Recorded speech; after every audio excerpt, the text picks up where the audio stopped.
それらが一枚一枚光の中で広がっていった。パート5へ続く。流れ始めた。2026年5月、スウェーデンの首都ストックホルム、カロリンスカ大学病院で信じがたい出来事が起きた。一人の神経科学者が突然の心停止で倒れた。救急隊員が駆けつけた時、すでに意識はなかった。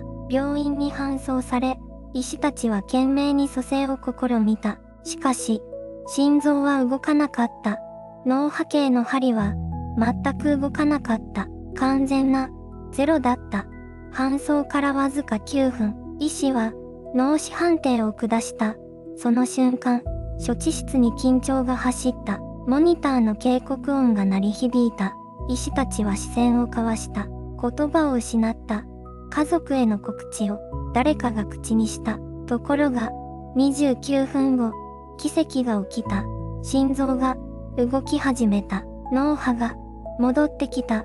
意識が戻ってきた。医師たちは急いで本人に声をかけた。目があった。反応があった。名前を呼ぶと、かすかにうなずいた。そして、この神経科学者は言った。あなたたちが廊下で話していた内容、すべて聞こえていました。医師たちは、凍りついた処置室の外の廊下での会話を、脳波がゼロだった人間が、正確に再現してみせたのだ。これは、偶然ではなかった。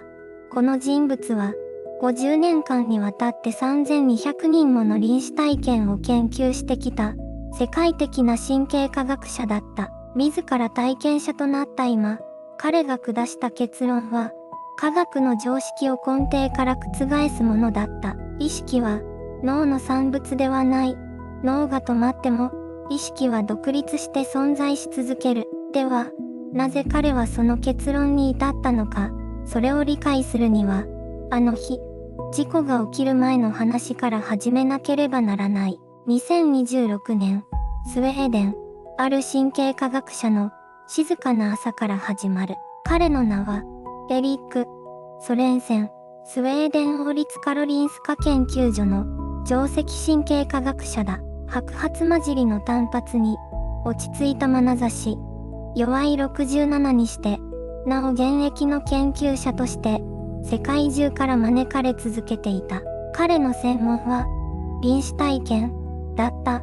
心停止後に蘇生した患者が語る、不思議な体験の数々、幽体離脱、光のトンネル、亡くなったはずの家族との再会、そういった報告を科学的に記録し、分析し続けてきた人物だ。50年、その年月をかけて、彼が集めた証言は3200件に上る。世界中の病院を訪ね、生還者たちと向き合い、データを積み重ねた。しかし、彼自身は懐疑的だった。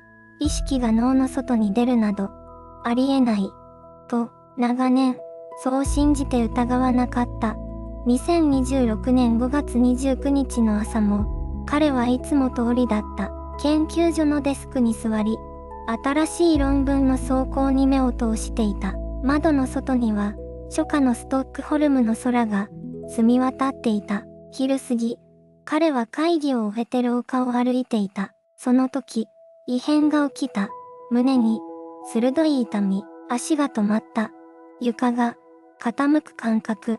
次の瞬間、視界が暗転した。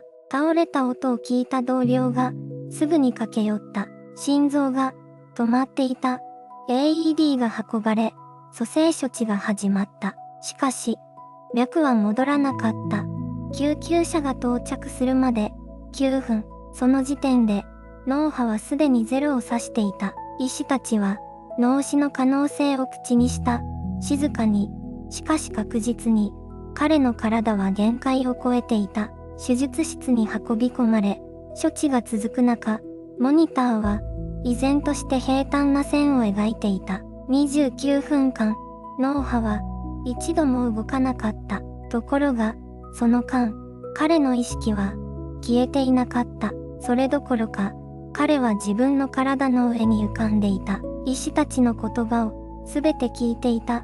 廊下の会話さえ、鮮明に記憶していた。脳が止まっていた。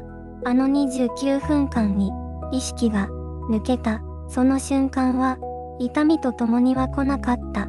音もなく、静かに、するりと、まるで長い眠りに落ちるような感覚で、彼は自分の体から離れた。気づいたとき、彼は天井近くに浮かんでいた。眼下には白い手術台があった。その上に横たわる人物が見えた。それが自分自身であることを彼は即座に理解した。奇妙なことに恐怖はなかった。ただ透明な静けさがあった。澄み渡った冷たい水の底にいるようなあの感覚だ。石たちが動いていた。言葉が聞こえた。心拍、戻らない、脳波、フラット、もう9分が経過した。彼はそれをすべて聞いていた。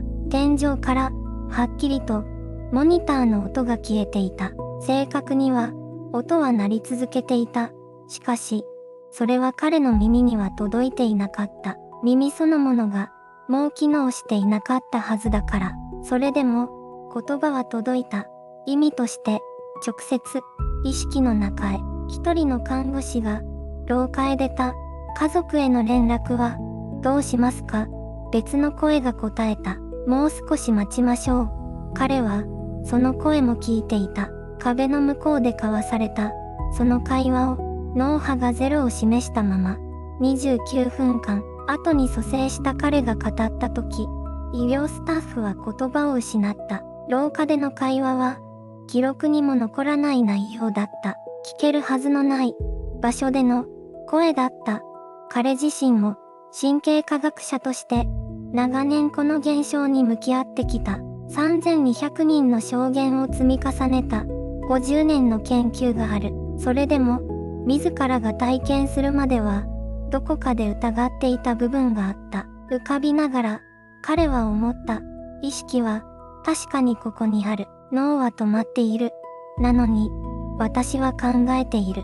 その矛盾が矛盾ではなくなった瞬間だった。やがて視界が変化し始めた。手術室の白い光が遠ざかっていった。引き寄せられるように意識は別の方向へ向かい始めた。暗さの中に細い光が見えた。それは穏やかに、しかし確実に彼を呼んでいた。暗闇の中に光があった。細い。でも確かだった。迷いのない静かな光だった。エリクソン博士はその光に気づいた瞬間、不思議なことを感じた。恐怖がなかった。人は死の瞬間、恐れるものだと思っていた。50年間、そう信じてきた。ところが、実際に直面した時、そこにあったのは、深い、深い、静けさだった。光は遠くにある。それでも、引き寄せられる。足がない。体がない。なのに、向かっている。という感覚だけがあった。トンネルだった。正確に言えば、トンネルのような何かだった。壁がある。でも触れない。奥がある。でも見えない。ただ、その先に、光の源があることだけは、分かった。体験者たちが語る言葉を、彼は何千回も聞いてきた。トンネルを進んだ。光に呼ばれた。彼はそれを、脳の酸素不足が生む幻覚だと、半ば決めつけていた。違った。これは、幻覚ではない。研究者としての直感が、そう言っていた。光が、近づいた。いや、自分が近づいたのかもしれない。その境界さえ、曖昧だった。光の中に、輪郭が見えた。人の形をした、何かだった。胸が、締まった。それは、23年前に言った。母親だった。老いていなかった。病んでいなかった。最後に見た。天敵につながれた姿ではなかった。若く、穏やかで、笑っていた。あの頃の、笑顔だった。ああ、と、彼は思った。声ではなく、感情そのものが、溢れた。言葉はいらなかった。伝わった。全部、伝わった。母は何も言わなかった。ただ、そこにいた。それだけで、十分だった。3200人の証言の中に、同じ言葉が繰り返されていた。懐かしい人に会った。暖かかった。言葉はなかったけれど、すべてわかった。彼はそれを記録してきた。分析してきた。でも今、自分がその当事者になっていた。研究者の目が消えていた。ただの一人の人間として、彼はそこに立っていた。光はさらに強くなった。穏やかに、しかし確実に、前へと誘っていた。進んでいいのか、戻るべきなのか、その問いが静かに浮かんだ。その答えが出る前に、意識は、ある、教会の前に立っていた。パート4へ続く、教会、その言葉が、突然、意味を持った。彼はずっと、その言葉を使ってきた。論文の中で、講義の中で、生と死の間にある、見えない線として、でも今、それは概念ではなかった。目の前に、確かに、あった。光の向こうに、何かがある。暖かく、静かで、恐れを感じさせない何かが、引力のように、彼を呼んでいた。一歩、踏み出せば、届く、そう感じた。彼の足は、動かなかった。動けなかったのではない。動かなかった。その違いが、彼には分かった。意識は、明晰だった。30年以上、意識について研究してきた男の頭が、今、かつてなく冴えていた。皮肉だと、思った。脳が止まっているのに、思考が止まらない。感情が溢れる。記憶が蘇る。それは、彼が集めてきた3200の証言と、寸分も違わなかった。戻りたくない、と言った人がいた。光があまりに美しくて、現世の苦しみを思い出したくなかった。と、彼は今、その感覚を理解していた。頭ではなく、全存在で、でも、何かが、彼を止めていた。声ではなかった。言葉でもなかった。強いて言うなら、重力のような、引き戻す力だった。妻の顔が、浮かんだ。娘の笑い声が、聞こえた気がした。未完成の原稿が、机の上に残っていた。50年かけて集めた証拠を、世界に届けなければならなかった。教会は、静かだった。せかさなかった。怒らなかった。ただ、そこにあり続けた。彼は気づいた。これは、選択なのだ。と、死は、奪われるのではない。少なくとも、ここでは、自分が、選ぶ。戻るか、進むか、その事実が、恐ろしくもあり、同時に、深く、安堵させた。光が、揺れた、風のように、穏やかに、まるで、答えを待っているかのように、彼は、目を閉じた、とは言えないかもしれない。肉体の目は、もうそこにはないのだから、ただ意識が、内側に向いた。そして、決めた、戻ろう、と、その瞬間、走馬灯のように、すべてが流れ始めた。生まれた日から今日まで、笑った記憶、泣いた夜、後悔した選択、誇らしかった瞬間、それらが、一枚一枚、光の中で広がっていった。パート5へ続く、流れ始めた。止められない、濁流のように、光の本流のように、記憶が押し寄せてくる。最初に現れたのは、母の顔だった。若い頃の、詩は一つない、柔らかな笑顔、抱き上げられた感覚が、意識の中に蘇る。ぬくもりの記憶、言葉より先に存在する。最初の安心、次に、幼い日の自分が見えた。学校の廊下を走っている。笑い声が響いている。誰かと肩をぶつけて、一緒に転んで、それでも笑っている。あの頃は、痛みさえも笑いに変えられた。記憶は、加速する。初めて研究室に立った日、顕微鏡を覗き込んだ夜、データが積み上がるにつれ、自分の中で何かが変わっていくのを感じた。あの静かな興奮、失敗した実験が、続いた時期もあった。3年間、結果が出なかった。誰にも話せない孤独があった。それでも、諦めなかった自分が、今ここにいる。愛した人の声が、聞こえてくる。別れた理由は、もう覚えていない。ただ、あの人の笑い声だけが、鮮明に残っている。後悔していると思っていた。でも今見れば、あの出会いは、自分を変えた奇跡だった。走馬灯、という言葉がある。しかし、これは違う。ただの解雇ではない。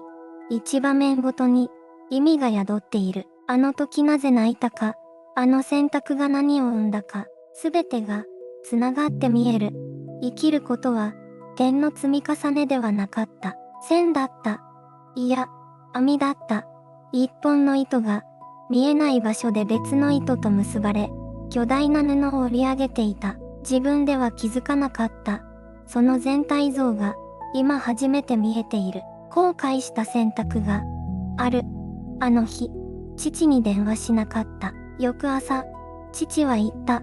ずっと、罪悪感を抱えてきた。けれど今、あの夜の自分が見える。疲れ果てていた。限界だった。責めなくていい。と、誰かが言っている気がした。声ではない。ただ、そう感じた。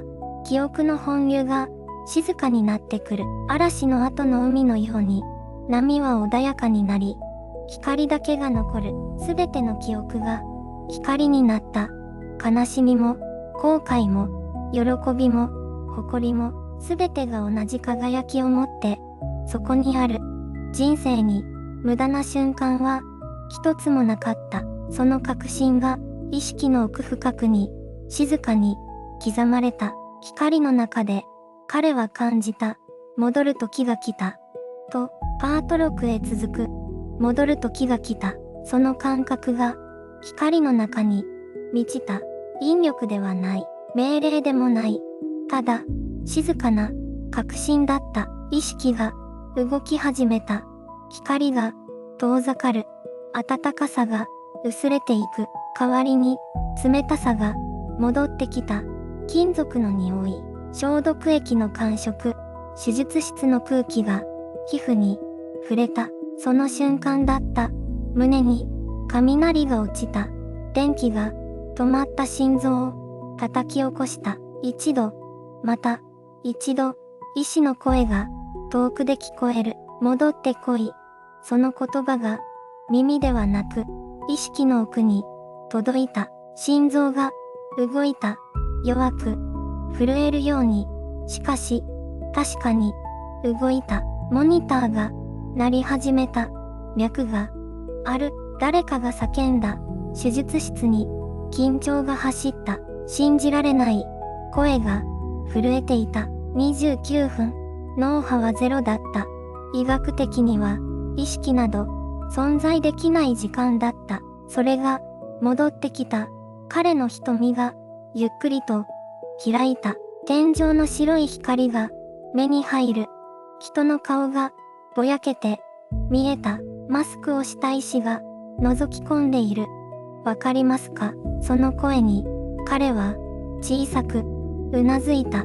医師の目が、濡れた。数時間後、集中治療室の静寂の中で、彼は、口を開いた。廊下で、話していましたね。